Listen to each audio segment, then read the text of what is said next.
Hello and welcome to today's Parent Chat. My name is Rihanna Ridman. I'm an infant and early childhood mental health consultant at Children's Resource Center in Bowling Green, Ohio. Today's Parent Chat is how to raise problem solvers. So how can you build children's problem solving skills? Today's chat is going to include evidence-based strategies from DECA that will increase protective factors for resilience. So they will have strategies to increase initiative and self-regulation, and then also decrease behavior concerns.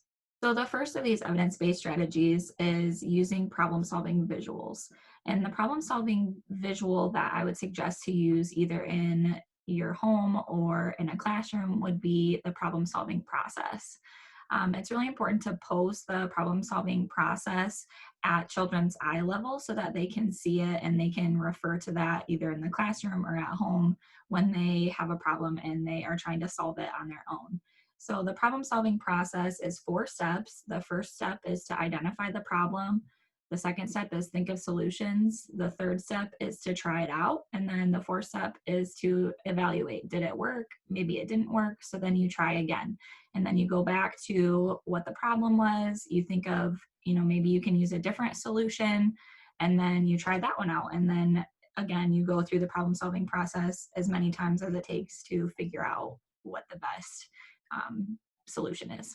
Another visual that can be helpful for problem solving either in the classroom or at home is using friendship cues and clues or having visual rules. So either classroom rules or rules at home, family rules.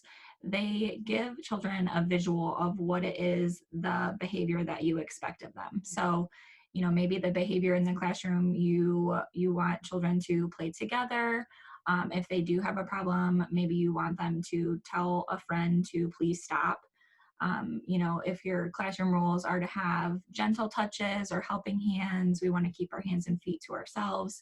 If they have a visual to represent what those expectations are, they can go back to that and look at that, and then that kind of helps jog their memory of what they're supposed to be doing. The next one is using social picture practice. So these are just providing pictures either from magazines or from in stories that have different problem scenarios, and then really just talking to children about what possible solutions could be. So looking at pictures like this, maybe you want to identify what maybe each of the people in the picture are feeling. This picture, it looks like they're both fighting over a toy bunny. Maybe what do you think they're feeling? Maybe it looks like they're feeling frustrated because they both wanted to play with that bunny. So what do you think we could do to solve this problem? Maybe we could have a timer and then one person could play with the bunny first. And then when the timer goes off, then the other friend can play with the bunny. So really the picture practice is just to go through with children and look at these different problem scenarios and try to come up with solutions before these kind of situations happen in real life. So they're kind of getting a rehearsal through these pictures. Next evidence-based strategy is prompting. So just providing children a prompt or suggestion. Sometimes children need a prompt to join play with other children, or maybe to start an activity they're not really sure what they should do next. Maybe if they're playing and their block tower falls down and now they're looking at the pile and maybe they're feeling pretty frustrated, we can just offer a prompt to them. So maybe you could start by putting the blue block on top of the orange block or something like that. So that way it kind of gives them an idea or a suggestion of how they can solve their problem or how that first step of their problem solving could go. Next one is modeling. So, we can model our behaviors for children. So whatever the behavior you want to see more of in the classroom or at home, then we can really demonstrate that with either our words or our actions. So if we want children to keep their hands to themselves, we can model by showing children that we keep our hands to ourselves, or, we walk when we're at home, or we walk when we're in the classroom. We can also model with our words. So sometimes children don't have the words to say, or we say, please use your words, but then they kind of look at us like, well, I don't know what to say. So we can just give them those words. So we could say, you wanted him to move. So tell him, say, please move.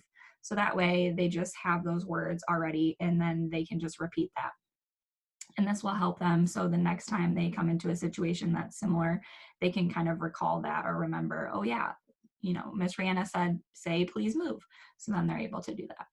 The next strategy is using self-talk. So this is really powerful for children if we are able to discuss our own big feelings.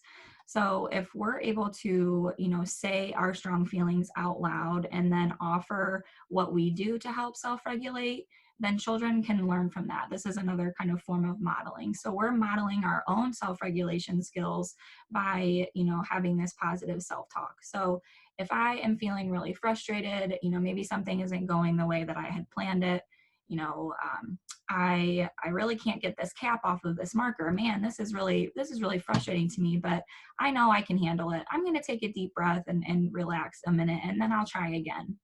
So just saying that out loud, children are able to hear like, oh yeah, well, next time that I'm frustrated, maybe I can take a deep breath and relax. And so these pictures here are just showing, a caregiver, either a parent or a teacher, modeling maybe deep breathing or some yoga just to help with that self-regulation. And then another evidence-based strategy is offering choices. So sometimes it's easier for children to solve a problem if there's only two solutions. So if we give them a choice between two options, they have an easier time to come up with whatever it is they want to do. So, a basic formula for this is you may have this or this, and then you can ask the child, which works better for you? Which one do you want to choose? I put some pictures of calm down choices on here because sometimes, again, helping with self-regulation, children either having a visual or giving them kind of a choice of how they can calm down is helpful for them. So we can say, would you like to take a deep breath or would you like to do some jumping jacks? Then they can kind of decide maybe what works better for them to help them, calm down. So I did put this resource page here. Please feel free to email me at riannarr@crcwoodcounty.org. All of the evidence-based strategies to increase initiative and self-regulation and decrease behavior concerns come from the Devereaux Center for Resilient Children. The pictures of the problem-solving visuals or the friendship cues and clues, those come from Conscious Discipline, and you can also find other friendship visuals or classroom rules or family rules at Teachers Pay Teachers. And lastly, please like us on Facebook at CRC Infant and Early Childhood Connection. Thank you.